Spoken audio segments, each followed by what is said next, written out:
मित्रांनो, तुमचं पुन्हा एकदा GB स्टोरी टेलर या यूट्यूब चॅनलवर स्वागत आहे. आजच्या आपल्या गोष्टीचं नाव आहे काळाची चौकट. लेखक कुमार सोनवणे. पण गोष्ट सुरू करण्याआधी जर कोणी या चॅनलवर पहिल्यांदाच आलेले असाल तर त्यांनी ह्या चॅनलला सबस्क्राईब करायला विसरू नका. चला तर मग अजिबात वेळ न घालवता गोष्टीला सुरुवात करूया.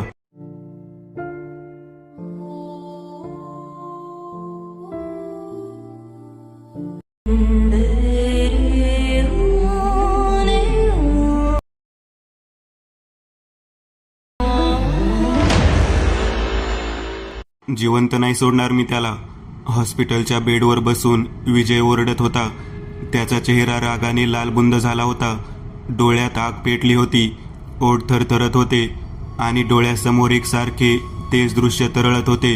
ओला चिंब रस्ता, त्यावरून बेधडक आणि बेलगाम जाणारी एक लाल कार, रस्त्यावर जमा झालेली बग्यांची गर्दी आणि रस्त्याच्या कडेला रक्ताच्या थारोळ्यात पडलेली ती. आज 6 महिन्यानंतर तो कोमातून उठला आणि त्याने पहिलाच प्रश्न केला, मी कोण आहे? कितीही प्रयत्न केला तरी त्याला स्वतःबद्दल काहीच आठवेना.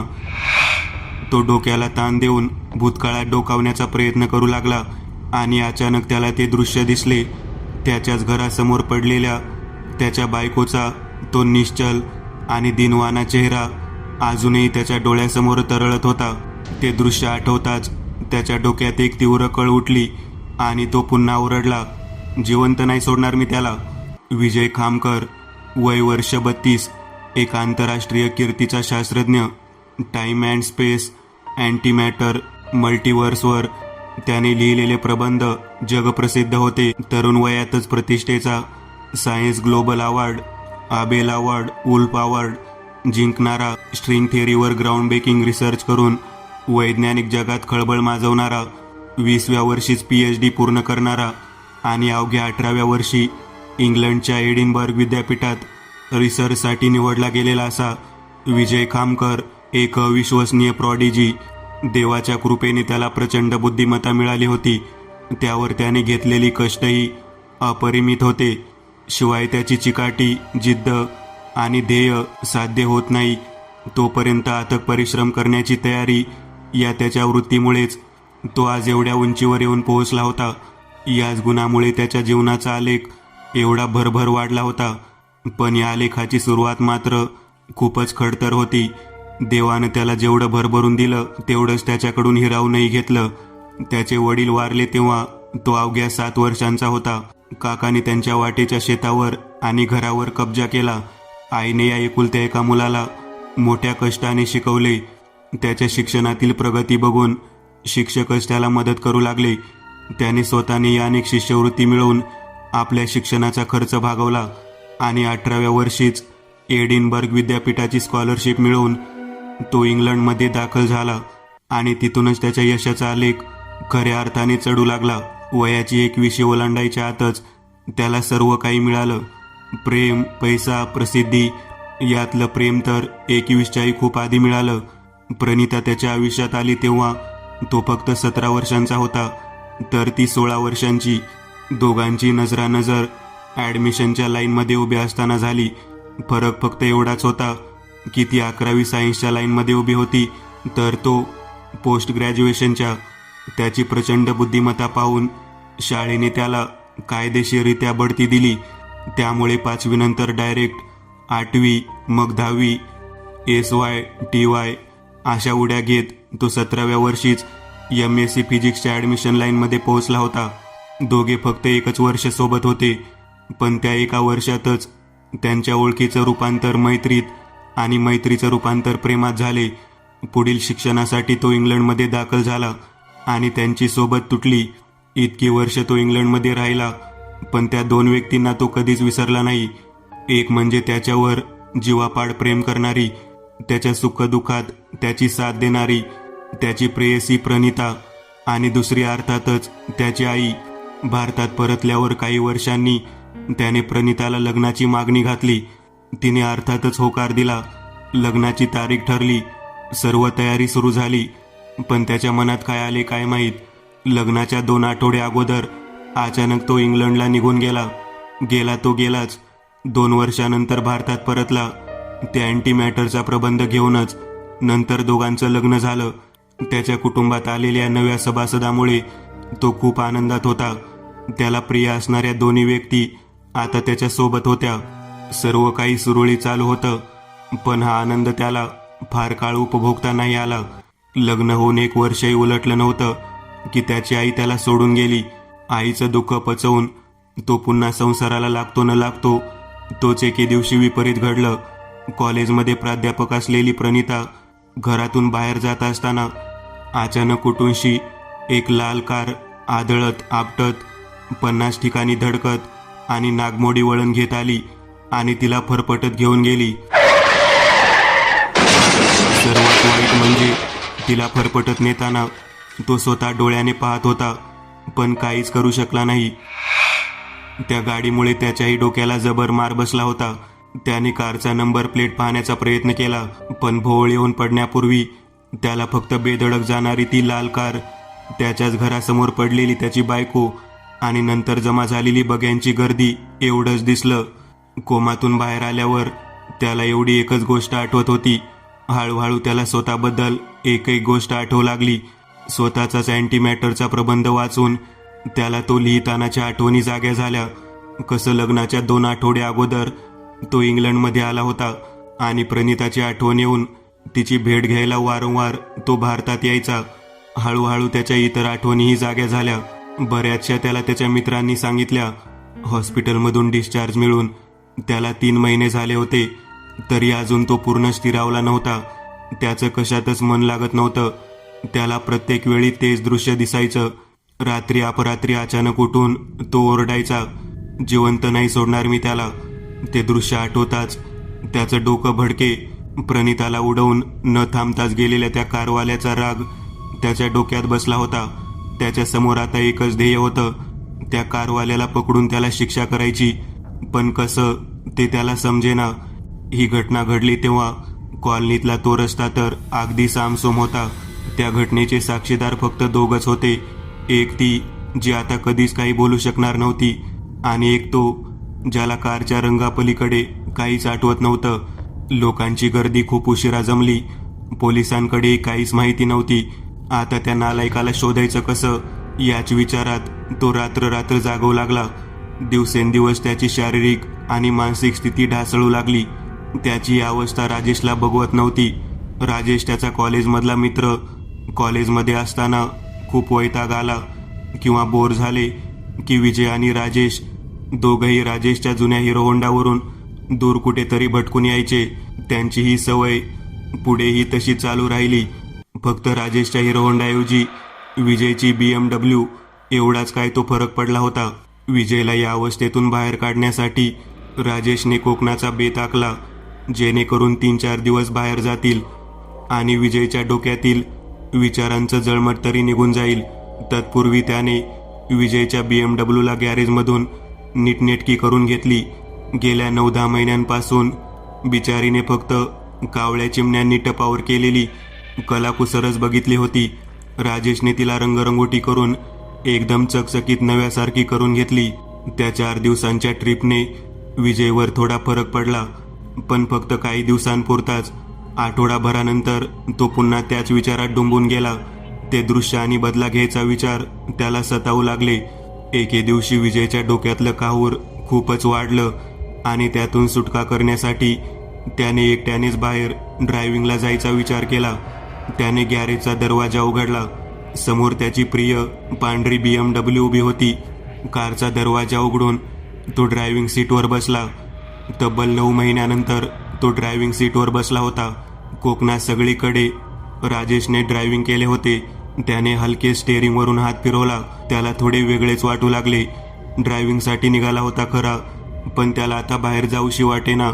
सीटवर डोकं ठेवून तो आपल्याच विचारात गुंग झाला. पाहता पाहता त्याला झोप लागली आणि झोपेतच त्याचं मन भूतकाळात चक्कर मारून आलं. शक्यच नाही. काळ तुला असे करूच देणार नाही. ती चौकट कोणीच मोडू शकणार नाही. का नाही? विजय थोडा वैतागलेलाच होता. आणि 1 मिनिट, कसली चौकट? काळाची चौकट. आपल्या शब्दावर जोर देत प्रणिता म्हणाली, प्रत्येक गोष्टीला काही नियम असतात. काळाचेही स्वतःचे काही नियम आहेत. तीच काळाची चौकट. तू एका वैज्ञानिकाला काळाचे नियम शिकवत आहेस? हो, आपलं हसू दाबत ती म्हणाली. कारण तू फक्त भौतिकदृष्ट्या याचा विचार करत आहेस. माझ्या मते काळ हे भौतिकशास्त्रातच मोडतं. त्याचा विचार भौतिकदृष्ट्याच करावा लागेल. की आणखीन नवीन कोणतं शास्त्र शोधून काढलंस तू? त्याच्या या टोमण्यावरून तो आता वैतागला हे प्रणिताला समजलं आणि तिला आणखीन हसू आलं. तरी तिने आपला मुद्दा सोडला नाही. नवीन नाही, पण एक शास्त्र आहे. कोणतं? विजयने उत्सुकतेने विचारले. अध्यात्म. तू जर या बाजूने विचार केलास तर कदाचित तुला काळाची चौकट समजू शकेल. अध्यात्माचा विषय आल्यावर विजय चिडला. तो अगदीच नास्तिक नव्हता, पण देवावर त्याचा फारसा विश्वास नव्हता. त्याला असं चिडलेला पाहून तिला आणखीनच हसू येत होतं. त्यांची नेहमीच वेगवेगळ्या विषयांवर चर्चा व्हायची. इनफॅक्ट चर्चा कमी आणि वादविवादच जास्त व्हायचा. आणि असा वाद सुरू झाला की तास तासभर तो चालायचा. आज त्यांचा वादाचा विषय होता ग्रँडफादर पॅराडॉक्स. वैज्ञानिक जगातील एक अनाकलनीय तर्क आहे. समजा एखादा व्यक्ती टाइम ट्रॅव्हल करून जर भूतकाळात गेला आणि त्याने आपल्या आजोबांना त्यांचा जन्म झाल्या मारले तर काय होईल? जर त्या व्यक्तीच्या आजोबांचा मृत्यू जन्मल्यावर लगेच झाला तर त्याचा अर्थ त्या व्यक्तीच्या वडिलांचाही जन्म झाला नाही, आणि वडिलांचा जन्म झाला नाही याचा अर्थ त्याचाही जन्म झाला नाही. आता तो जन्मलाच नाही. तो टाइम ट्रॅव्हल करून भूतकाळात कसा जाणार आणि आपल्याच आजोबांना कसा मारणार? या दोन परस्पर विरोधी घटनांचा मेळ बसत नव्हता. याच विषयांवर त्यांच्यात वाद चालू होता. तर त्याची बायको म्हणते हे शक्य नाही, काळ असं होऊच देणार नाही. एम.फिल ॲस्ट्रोफिजिक्स असलेली प्रणिता जेव्हा निसर्ग, अध्यात्म, देव असल्या विषयांवर बोलायची त्यावेळेस त्याला तिचा राग यायचा. दैव किंवा नशीब यापेक्षा तो स्वतःच्या कर्तृत्वाला जास्त महत्त्व द्यायचा. आणि या शब्दांचा वापर प्रणिता कुठे ना कुठे प्रत्येक वेळेस करायचीच. आताही ती बोलत होती, काळाची चौकट कोणी मोडूच शकत नाही. जर कोणी प्रयत्न केला तर काळ त्यालाच आपल्या चौकटीत सामावून घेईल. तिच्या या असल्या कल्पनांना कसा छेद देता येईल याचा विचार त्याच्या मनात घोळू लागला. नुसता वादविवाद करून हे होणं शक्य नव्हतं. त्यासाठी काहीतरी चमत्कारच करणं जरुरीचं होतं. आणि अचानक त्याच्या डोक्यात एक विचार चमकून गेला. जर टाइम ट्रॅव्हल खरंच शक्य झालं तर आपण याच वेळेस इथंच प्रगट होऊ. आणि त्यावेळेस तिच्या चेहऱ्यावरचे आश्चर्याचे आणि पराभवाचे भाव आपण टिपू. कदाचित त्याच वेळेस तिच्या डोक्यातून या कल्पना निघून जातील. अशी कल्पना त्याच्या मनात आली, पण ती त्याने लगेचच झटकून टाकली. स्वप्नांच्या दुनियेत वावरण्यांपैकी तो नव्हताच, तर ती सत्यात उतरवणार त्याचा भर असायचा. त्याने पुन्हा आपलं लक्ष चर्चेकडे वळवलं आणि तो म्हणाला, तुला खरंच असे वाटते की असल्या काही कल्पना प्रत्यक्षात असतील म्हणून? त्याच्या बोलण्यातून त्याची नाराजी उघड दिसत होती. आणि ते पाहून प्रणिता आणखीनच हसू लागली. नेहमी त्याच्या प्रत्येक प्रश्नाला आपल्या कल्पकतेने प्रत्युत्तर करणारी ती आज नुसतीच हसत होती. शेवटी तो म्हणालाच, नक्की काय झाले तुला? सकाळपासून नुसती हसतच आहेस. यावरती पुन्हा खळखळून हसली आणि लाडीक होत त्याच्या जवळ येऊन म्हणाली, आता तो पॅराडॉक्स राहू दे आणि तुझ्या पॅराडॉक्सचा विचार कर. म्हणजे तुझ्या नोट्सच्या चिंध्या करायला तुझा स्वतःचा पॅराडॉक्स येत आहे. म्हणजे विजय आणखीनच बुचकाळ्यात पडला. मोठी मोठी गणित चुटकी सोडवणारा तो, त्याला या कोड्याचा काही उलगडा होईना. तो पुन्हा म्हणाला, अगं काय बोलतेस? नीट सांग ना जरा. अरे वेड्या, आणखीन लाडात येऊन ती म्हणाली, आता आपल्या दोघात तिसरा येणार आहे. तू बाप बनणार आहेस. 2 क्षण विजय शांतच बसला. ती अचानक असा काहीतरी बॉम्ब टाकेल याची त्याने कल्पनाच केली नव्हती. आणि अचानक करंट लागल्यासारखा तो उठला आणि घरभर नाचत सुटला. त्याने तिला जवळ ओढून घेतले आणि कडकडून मिठी मारली. कधी कळलं हे? आज सकाळीच. तो जोरात ओरडत म्हणाला, आज पूर्ण दिवस आपण सेलिब्रेट करायचं. अरे पण आता 11 वाजता माझं लेक्चर आहे. ते काही नाही, आज पूर्ण दिवस काहीच काम करायचं नाही. त्याचा मूड ऑफ करायला तिचं मन होईना. तिनेही लगेच होकार दिला. इतक्यात जोरात गारांसह पाऊस सुरू झाला. त्याची प्रिय BMW बाहेर रस्त्यावरच उभी होती. हातातील नोट्सची डायरी बंद करून तो गाडी गॅरेजमध्ये लावण्यासाठी उठला. पण ती म्हटली, थांब, मी लावते. माझी स्कूटी पण आत लावायची आहे. तू तुझं काम कर. असं म्हणून ती दोन्ही गाड्यांच्या चाव्या घेऊन बाहेर गेली. पण अचानक कुठूनशी ती दळभद्री गाडी आली आणि तिला फरफटत घेऊन गेली. अचानक झालेल्या आवाजामुळे त्याची तंद्री भंग पावली. झोपेत त्याचं डोकं स्टेअरिंगवर पडलं होतं. या आठवणीने तो आणखीनच बेचैन झाला. त्या कारवाल्याचा राग तर शतपटीने वाढला. शिवाय तो स्वतःवरही चिडला. तिच्याऐवजी मी का नाही गेलो गाडी लावायला? का जाऊ दिलं मी तिला? असं म्हणून त्याने रागानेच डाव्या हाताची मूठ डॅशबोर्डवर आपटली. त्या सरशी ग्लोव्ज बॉक्स उघडला गेला. त्यानं रागाने चापटून तो बंद केला, पण त्याचं लॉक सिस्टीम कमजोर झाल्याने ते पुन्हा उघडलं आणि त्यातून एक हिरव्या रंगाची डायरी बाजूच्या सीटवर पडली. ती डायरी त्याने उघडून पाहिली. आत नाव वगैरे काहीच नव्हतं आणि त्यात बरीच आकडेमोड केलेली होती. त्याने 2-3 पाने उलटली आणि आश्चर्याने त्याचे डोळे विस्फारले. त्याचं हृदय जोरजोरात धडधडू लागलं. त्याने स्वतःलाच विचारले. त्याने पटकन ती डायरी खिशात टाकली आणि आपली रूम गाठली आणि ती व्यवस्थित वाचण्यास सुरुवात केली. प्रत्येक पानागणिक त्याचा विश्वास वाढू लागला. डायरीतील गोष्ट जर खरी ठरली तर त्याची सगळी दुनियाच बदलणार होती. सगळी दुःख सुखात पालटणार होती. सगळी दुनिया त्याच्या पायाशी लोळण घेणार होती. आणि का नाही घेणार? कारण त्या डायरीत टाईम मशीनचा फॉर्म्युला होता. पुढील आठवडाभर त्याने त्या डायरीतील एकूण एक ओळ तपासून पाहिली. प्रत्येक गोष्ट 10-10 वेळा चेक करून पाहिली. खरंच तो फॉर्म्युला परफेक्टली लॉजिकल होता. कशातच काही चूक वाटत नव्हती. त्या डायरीच्या साहाय्याने टाईम मशीन बनवणे शक्य वाटत होते. फक्त हे प्रत्यक्ष करून पाहणे तेवढे बाकी होते आणि त्यासाठी खूप पैशांची आवश्यकता होती. पैशांसाठी काय करावं या विचारात असतानाच त्याच्या डोक्यात प्रश्न आला आणि चमकून तो स्वतःशीच म्हणाला, 1 मिनिट, पण ही डायरी आहे कोणाची? डायरी सापडल्यापासून तो इतका भारावून गेला होता की या गोष्टीचा विचारच त्याला शिवला नव्हता. त्याने आठवण्याचा प्रयत्न करून पाहिला, पण डायरी संदर्भात त्याला काहीच आठवेना. त्याने स्वतःचे आणि डायरीतील अक्षर जुळवून पाहिले. त्याचं अक्षर सुंदर आणि सुटसुटीत होते, तर डायरीतले अक्षर एकदम गचाळ आणि गिचमीड होतं. ही अक्षर कुणाचं असावं तो विचारातच होता की त्याला अचानक राजेशची आठवण झाली. राजेशचं अक्षर खरंच गचाळ होतं. शिवाय त्याला डायरी लिहायची सवय होती. राजेशच्या घरी सेम असल्याचं अनेक डायऱ्या असल्याचं त्याने पाहिलं होतं. राजेश सुद्धा एक प्रसिद्ध शास्त्रज्ञ होता. विजयच्या मनात कडीला कडी गुंफत गेली आणि सर्व कहाणी त्याच्या समोर उलगडत गेली. तरी संपूर्ण कोकण ट्रिपमध्ये राजेश फक्त टाइम अँड स्पेसच्या प्रबंधाविषयीच गप्पा मारत होता. तो स्वतःशीच म्हणाला. त्याला खात्री पटली की हा फॉर्म्युला राजेशचाच आहे, पण आता तो त्याच्या हाती लागला होता. सॉरी राजेश, मला तुझं श्रेय चोरायचं नाही, पण मला आता या डायरीची खूप गरज आहे. माझ्या आयुष्यात झालेली एक चूक मला सुधारायची आहे. त्यानंतर तो फॉर्म्युला मी जसाच्या तशा तुझ्या हवाली करेन. विजय स्वतःशीच बोलत होता. त्याने टाईम मशीन बनवण्याचं पक्के केले. सगळ्यात प्रथम त्याला गरज होती भरपूर पैशांची. त्याच्याकडे पैशांची काही कमी नव्हती, पण तोही पैसा अपुरा पडत होता. त्याने सर्व महागड्या वस्तू, मौल्यवान पेंटिंग्स विकून पैसे जोडले, तरी अजून पैसे कमीच पडत होते. शेवटी त्याने त्याचा राहता बंगला विकला. त्या बदल्यात त्याला बरेच पैसे मिळाले. आता तो त्याच्या प्रोजेक्टवर काम करू शकत होता. या प्रोजेक्टमध्ये सक्सेस किती मिळेल याची त्याला काहीच खात्री नव्हती. तो फक्त अंधारात एक उडी मारत होता. उडी व्यवस्थित बसली तर सर्वच आनंदी आनंद होणार होता, नाहीतर तो बर्बाद होणार होता. त्याने बंगला विकला, पण एका अटीवर की त्या बंगल्यात काही महिने तोच राहणार. असं करण्यामागे 2 कारणे होती. एक म्हणजे या प्रोजेक्टसाठी त्याला भरपूर जागा लागणार होती आणि दुसरं राजेशला कोणताही सुगावा लागू नये म्हणून.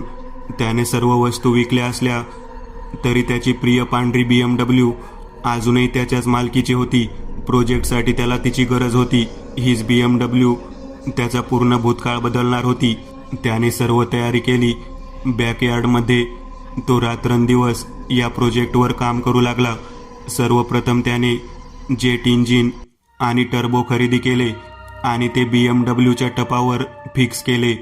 जेट इंजिनच्या खाली टपाच्या दोन्ही बाजूला कोलॅप्सेबल विंग्स अटॅच केले. टर्बोच्या मागच्या बाजूला इन्फ्रालाइट बीमर फिक्स केले. संपूर्ण डॅशबोर्ड बदलून त्यावर टचस्क्रीन लावले. जुनं स्टिअरिंग बदलून त्याऐवजी छोटं पण पॉवरफुल स्टिअरिंग अटॅच केलं. त्याच्या शेजारी सुपर कन्सोल जोडले. पण सर्वात महत्त्वाची गोष्ट म्हणजे डायमेन्शन अल्टरनेटर, जे त्याने फॉर्म्युलाचा वापर करून बनवले होते. हेच ते यंत्र होते जे त्याला भूतकाळात घेऊन जाणार होते. मानव त्रिमितीय सृष्टीत राहतो, तर काळ म्हणजे चौथी मिती, जी आपण अनुभव तर करतो पण ती बदलू शकत नाही. 5व्या किंवा त्यापुढील कोणत्याही मितीतील जीव मात्र काळामध्ये मागे पुढे जाऊ शकतो, त्याला बदलू शकतो. डायमेन्शन अल्टरनेटर याच तत्वावर काम करत होते. डायमेन्शन अल्टरनेटर त्याला 5व्या मितीत घेऊन जाणार होते. मग 5व्या मितीतून तो भूतकाळात मागे जाणार होता. काळामध्ये हव्या त्या ठिकाणी पोहोचल्यावर तो पुन्हा आपल्या त्रिमितीय सृष्टीत परतणार होता. त्या 5 फूट बाय 2 फुटांच्या नळकांड्याने त्याच्या कारची मागची पूर्ण सीट अडकवली होती. 3 महिन्यांच्या अथक परिश्रमानंतर अखेर त्याची BMW टाइम मशीनमध्ये रूपांतरित झाली.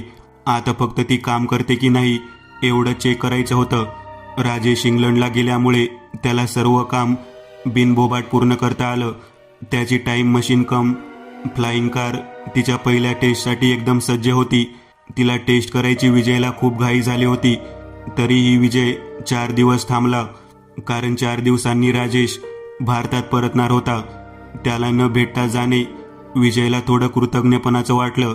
राजेशमुळेच तर हे शक्य झाले होते. त्याला एकदा थँक्स म्हणून मगच तो निघणार होता. शिवाय न जाणू आपण पुन्हा राजेशला केव्हा भेटू की नाही. तो भूतकाळात जाण्यासाठी आधीर झाला होता. ते 4 दिवस त्याला 4 वर्षांसारखे भासत होते. अखेर तो दिवस उजाडला आणि राजेश त्याच्या घरी परतला. राजेश घरी पोहोचतो न पोहोचतो तोच विजय दारात हजर. त्याला पाहून राजेश जरा चपापलाच.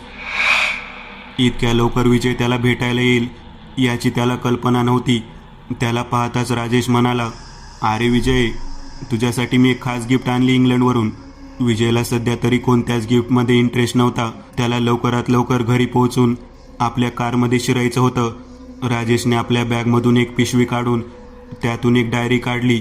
तो डायरी घेऊन विजयकडे येतच होता की त्याचा हात लागून ती पिशवी पडली. त्यातून 4-5 डायऱ्या जमिनीवर पडल्या. सर्व डायऱ्या एकसारख्याच हिरव्या रंगाच्या होत्या. त्याची रोजनिशी तर विजयच्या समोर उपडी होऊन पडली. ती झटकन बंद करत राजेशने सगळ्या डायऱ्या बॅगेत ठेवून दिल्या आणि तसलीच एक डायरी विजयच्या हातात ठेवत तो म्हणाला, डॉक्टर स्टीफन हॉकिंग्स यांच्या एका अनपब्लिश रिसर्चचे काही नोट्स आहेत. तू इंग्लंडला नाही येऊ शकला म्हणून मी खास तुझ्यासाठी आणली आहे. टाइम अँड स्पेस, तुझा आवडता विषय, यावरच हा रिसर्च होता. एकदा बघ, तुला फायदा होईल. थँक्स. त्यात कसलं आलंय थँक्स? एक डायरीच तर आहे. विजय खरं तर दुसऱ्याच डायरीबद्दल थँक्स म्हणाला होता, पण हे सध्या तरी तो राजेशला सांगू शकत नव्हता. राजेश विजयला बसण्यास सांगून फ्रेश व्हायला गेला. विजय लागलीच मागे फिरला. घरी गेल्या गेल्या तो BMW मध्ये शिरला. त्याने ती कार शहरापासून थोडी दूर एका सुनसान रोडवर आणली. तो एक ब्रिटिशकालीन ब्रिज होता. तो ब्रिज खचला म्हणून सरकारने त्याच्या शेजारीच नवा ब्रिज बांधला होता आणि जुना ब्रिज रहदारीसाठी बंद केला होता. आधीच हेरून ठेवलेल्या त्या ब्रिजवर विजयने गाडी उभी केली.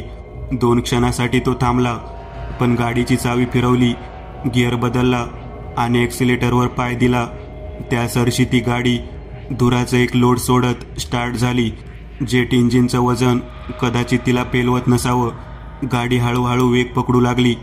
थोड्याच वेळात तिने 200चा स्पीड पकडला. आता तो ब्रिज संपणार इतक्यात विजयने विंग्स ओपन केले, बीमर स्टार्ट केला. त्यासरशी त्याची कार हवेत झेपावली.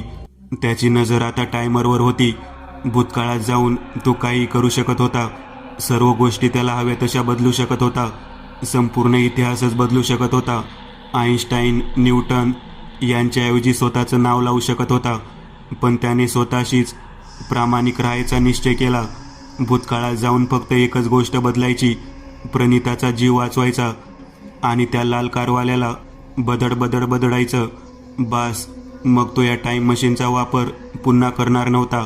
मनात हा विचार पक्का करून त्याने टायमरवर तारीख टाकली, 1 जुलै 2015 आणि वेळ टाकली सकाळी 10 वाजताची.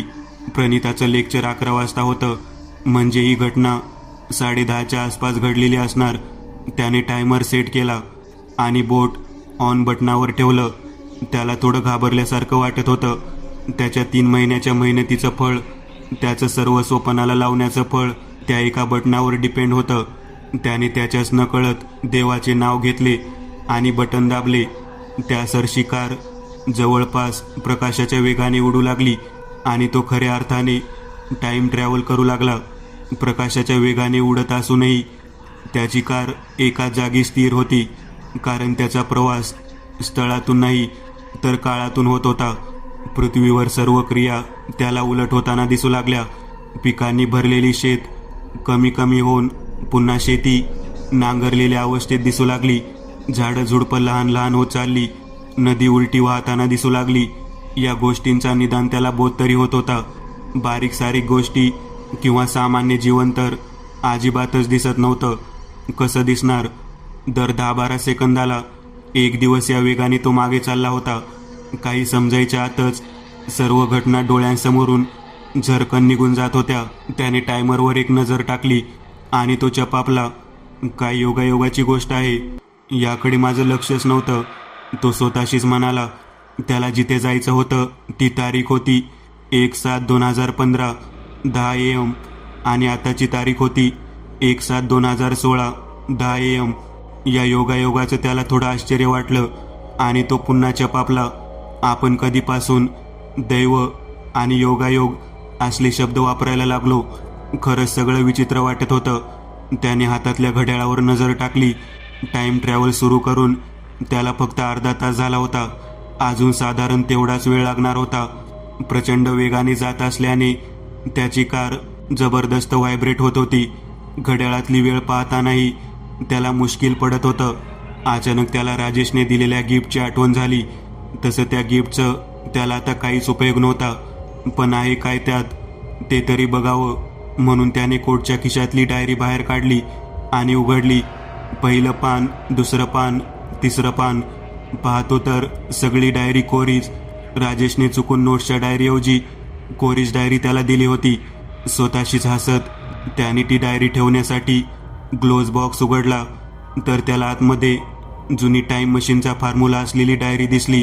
त्याने ती डायरी उचलली, पण गेल्या 3 महिन्यात तिचे एवढे हाल झाले होते, एवढ्या वेळ ती वापरली होती की तिचं एक एक पान सुटं होऊन गळायला लागलं होतं. बरीचशी पानं फाटायला आली होती. ही खरं तर राजेशची अमानत आहे आणि ती त्याला जशीच्या तशी परत मिळायला पाहिजे. एकही पान फाटून किंवा त्यातला फॉर्म्युला हरवून चालणार नाही. आता काय करावं, तो विचारात पडला. त्याने घड्याळाकडे नजर टाकली. अजून त्याला पोहोचायला 25 मिनिटे बाकी होती.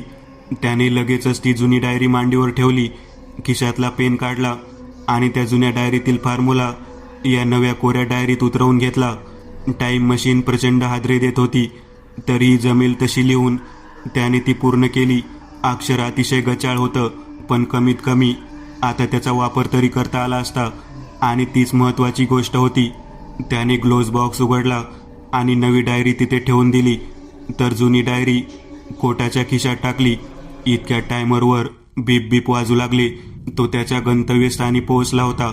त्याने खिडकीतून बाहेर नजर टाकली. आकाशात काळे ढग दाटून आले होते. हवेत चांगलाच गारवा होता. बाहेर थोडं अंधारून आल्यासारखं झालं होतं. तो काळात 1 वर्ष मागे आला होता, पण अजूनही त्याच ब्रिजवर होता. त्याने गाडी त्याच्या घराच्या दिशेने वळवली. त्याला त्याचं डोकं जरा जडजड वाटू लागलं. छातीवर दाब दिल्यासारखा आणि चक्कर आल्यासारखी वाटत होती.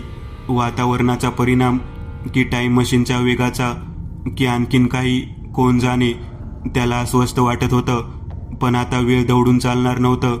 त्याला लवकरात लवकर त्याच्या घरापाशी पोहोचायचं होतं. त्याने गाडीचा वेग वाढवला. कार त्याच्या कॉलनीजवळ आली. दुर्बिणीतून त्याला त्याचं घर दिसत होतं. घरासमोर रस्त्यावर लावलेली त्याची पांढरी BMW स्पष्ट दिसत होती. त्याच वेळेस तो मागच्या रस्त्यावर पण लक्ष ठेवून होता. त्याने आता उंची कमी केली, पण भरकन खाली आल्याने त्याला गरगरल्यासारखे वाटू लागले. कान तर जवळजवळ बंद झाले होते. त्याने वेग कमी केला आणि हळूहळू खाली उतरू लागला. त्याच वेळेस विजेचा गडगडाट होऊन पाऊस सुरू झाला. कारच्या टपावर जोरात काहीतरी आदळल्यासारखा आवाज येऊ लागला. जणू कोणीतरी त्याच्या गाडीची मोडतोड करतोय. गारांचा आवाज एवढा मोठा, त्याला आश्चर्य वाटले. काय होते ते त्याला कळेना. त्याचं डोकं तर आता खूपच चढलं होतं. त्याच वेळेस त्याची नजर रस्त्यावर उभ्या असलेल्या त्याच्या BMW वर गेली. त्याचा स्वतःच्या डोळ्यांवर विश्वासच बसेना. ती रस्त्यावरची कार हवेत विरून चालली होती, जणू काही धुळीचीच बनलेली होती. त्याला प्रणिताचे शब्द आठवले. काळाची चौकट, ती म्हणालीच होती. काळाची चौकट कुणी मोडू शकत नाही. जर कुणी तसा प्रयत्न केला तर काळ त्यालाच आपल्या चौकटीत सामावून घेईल. किती करेक्ट बोलली होती ती. खरंच त्याची भूतकाळातील BMW त्याच्या भविष्यकाळातल्या BMW मध्ये विलीन होत होती. त्याच्या रूमच्या दिशेनेही थोडी धूळ उडत येऊन त्याच्या कोटाच्या आत गेली. कोटाच्या खिशात त्याने हात घातला तर त्याच्या हाताला टाइम मशीनच्या फॉर्म्युल्याची जुनी डायरी लागली.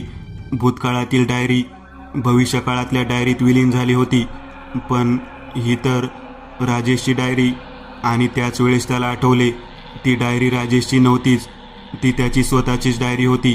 तो टाइम फॉर्म्युला त्याचा स्वतःचाच होता. प्रणिता गाडी लावण्यासाठी खाली गेली. त्याच वेळेस त्याने डायरीत अखेरची ओळ लिहून ती पूर्ण केली होती.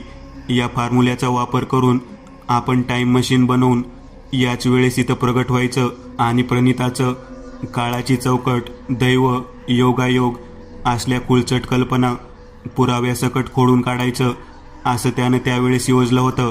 पण तिचंच म्हणणं किती योग्य होतं याची त्याला आता प्रचिती येत होती.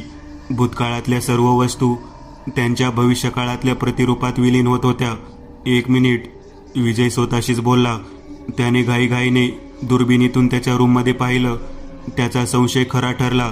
प्रणिता गाडी लावण्यासाठी खाली गेली त्यावेळेस तो खिडकी शेजारच्या टेबलवर डायरी वाचत बसला होता. आता तिथे फक्त धुळीसारखं काहीतरी होतं जे त्याच्याच दिशेने उडत येत होतं. भूतकाळातील तो भविष्यकाळातल्या त्याच्यामध्ये विरून चालला होता. म्हणूनच त्याला अस्वस्थ आणि जडजड वाटत होतं. त्याला सर्व उलगडा झाला. त्याने आसपास नजर टाकली.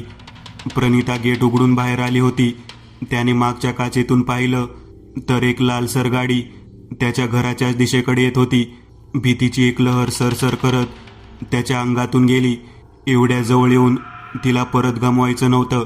त्या लाल गाडीच्या आधी त्याला प्रणितापाशी पोहोचायचं होतं. त्याने गाडीचा वेग वाढवला. गाडी गचका देऊन काहीच मीटर पुढं गेली आणि अचानक खाली येऊन पडली. काय होते ते त्याला कळेना. गाडी का अचानक खाली येते? त्याने त्याचा सुपर कन्सोलवर नजर टाकली तर सुपर कन्सोलच गायब होता. त्याच्याऐवजी जुनं डॅशबोर्ड आणि जुनं स्टेअरिंग होतं. भूतकाळातील गाडी भविष्यकाळातल्या गाडीत नुसतीच विलीन झाली नव्हती, तर तिने तिचे मूळ रूप धारण केलं होतं, ज्यामुळे गाडीवर बसवलेले विंग्स, टर्बो आणि सर्व मॉडिफिकेशन गायब झाले होते. गाडी वेगाने खाली येत होती. काय होते ते त्याला समजेना. डोक्यात जबरदस्त कळ येऊ लागली होती. आता 2 क्षणापूर्वी मी टेबलवर बसलो होतो आणि अचानक हे कुठं आलो, कसं आलो, त्याला काहीच कळेना. त्याच्या भविष्यकाळातल्या स्मृतीही विरून त्याची जागा भूतकाळातल्या स्मृतींनी घेतली होती. गाडी वेगाने खाली येत होती. खाली एका बिल्डिंगच्या कन्स्ट्रक्शनचं काम चालू होतं. तिने आधारासाठी लावलेले बांबूचे खांब तोडत गाडी मातीच्या ढिगांवर पडली. नशीब एवढंच की त्यावेळेस तिथे कोणीही कामगार नव्हते. एवढ्या उंचावरून पडून सुद्धा गाडी चालूच होती. त्याने ब्रेक मारायचा प्रयत्न केला, पण ब्रेक काही काम करत नव्हते. समोर येईल ते उडवत गाडी चालली होती. त्याने भरभर स्टेअरिंग डावीकडे उजवीकडे फिरवले तरी सुद्धा गाडी सिमेंटची पोती, रंगाचे मोठाले डबे, वाळू, दगडी, विटा उडवतच चालली होती. त्याने कशीबशी गाडी रस्त्यावर आणली आणि पुन्हा ब्रेक मारू लागला, पण सगळं व्यर्थ. गाडी काही केल्या थांबायला तयार नव्हती. अखेर त्याने गाडीतून उडी मारण्यासाठी दरवाजा उघडला. इतक्यात धाडकन काहीतरी त्याच्या गाडीवर आदळले आणि त्या धक्क्याने तो बाहेर उडून पडला. तो एवढ्या जोरात पडला की त्याची हाडं खिळखिळी झाली. त्याच्या डोक्याला जबर मार लागला आणि डोळ्यासमोर अंधारी आली. हे स्वप्न आहे की प्रत्यक्षात घडते हेही त्याला कळेना. सर्व जग त्याच्या भोवती गरगर फिरू लागलं. त्याला भोवळ येऊ लागली. भोवळ येऊन पडण्यापूर्वी त्याने पाहिले की एक लाल कार त्याच्या बायकोला फरफटत घेऊन गेली आणि तो अचेत होऊन जमिनीवर पडला. तोपर्यंत त्याची ती प्रिय पांढरी BMW, जी रंगाचे डबे सांडल्याने मागून पूर्ण लाल दिसत होती. ती बरीच पुढे जाऊन एका झाडाला धडकून बंद पडली. थोड्या वेळाने दोघांभोवती बरीच गर्दी जमली. राजेशला ही गोष्ट कळून तो तिथे पोहोचूपर्यंत खूप उशीर झाला होता. प्रणिताने कधीच प्राण सोडला होता. विजयला हॉस्पिटलमध्ये ॲडमिट केल्यावर राजेशने त्याची BMW शोधून ती पुन्हा त्याच्या पार्किंग गॅरेजमध्ये लावली आणि संपूर्ण घराला टाळा लावून टाकला. गाडीची हालत पाहताच राजेशला समजले की विजयच्याच हातून त्याच्या बायकोचा ॲक्सिडेंट झालेला आहे. पण हे विजयला कळलं तर त्याला प्रचंड धक्का बसेल, म्हणून त्याने ही गोष्ट विजय शुद्धीवर आल्यानंतरही त्याच्यापासून लपवून ठेवली. यासाठी राजेशने कोकण ट्रिपपूर्वी सर्व गाडी गॅरेजमधून दुरुस्त करून घेतली होती, तेही विजयच्या नकळत. विजयला ॲडमिट करून राजेश आता विजय शुद्धीवर यायची वाट पाहत बसला होता. विजय शुद्धीवर आला, पण तब्बल 6 महिन्यांनी शुद्धीवर आल्यावर त्याने पहिलाच प्रश्न केला, मी कोण आहे. कितीही प्रयत्न केला तरी त्याला स्वतःबद्दल काहीच आठवेना. तो डोक्याला ताण देऊन भूतकाळात डोकावण्याचा प्रयत्न करू लागला आणि अचानक त्याला ते दृश्य दिसले. ओला चिंब रस्ता, त्यावरून बेधडक आणि बेलगाम जाणारी एक लाल कार. रस्त्यावर जमा झालेली बग्यांची गर्दी आणि रस्त्याच्या कडेला रक्ताच्या थारोळ्यात पडलेली ती. ते दृश्य दिसताच त्याच्या डोक्यात एक तीव्र कळ उठली आणि तो जोरात ओरडला, जिवंत नाही सोडणार मी त्याला. मी एक नवीन चॅनल ओपन करत आहे, त्यावर तुम्हाला ॲनिमेटेड हॉरर स्टोरीज पाहायला मिळतील. त्या चॅनलची लिंक या व्हिडिओच्या डिस्क्रिप्शनमध्ये दिलेली आहे. चॅनलला सबस्क्राईब करायला विसरू नका. मित्रांनो, आज पुरतं एवढंच. तुम्हाला जर काही गोष्ट आवडली असेल तर नक्की लाईक करा. तुमच्यापैकी बरेचसे जण व्हिडिओ लाईक न करताच पळून जातात, पण हा जर व्हिडिओ तुम्ही लाईक केला तर मला जरा बरं वाटेल आणि असेच भारी भारी व्हिडिओ बनवायची माझ्यात एनर्जी येईल. त्यामुळे नक्की लाईक करा आणि अजूनही कोणी या चॅनलला सबस्क्राईब केलेलं नसाल तर लगेच सबस्क्राईब करून टाका आणि बाजूची घंटी ती मात्र दाबायला विसरू नका. देवाची घंटी आहे ती. चला तर मग पुन्हा भेटूया अशीच एक आगळी वेगळी गोष्ट घेऊन पुढच्या भागात.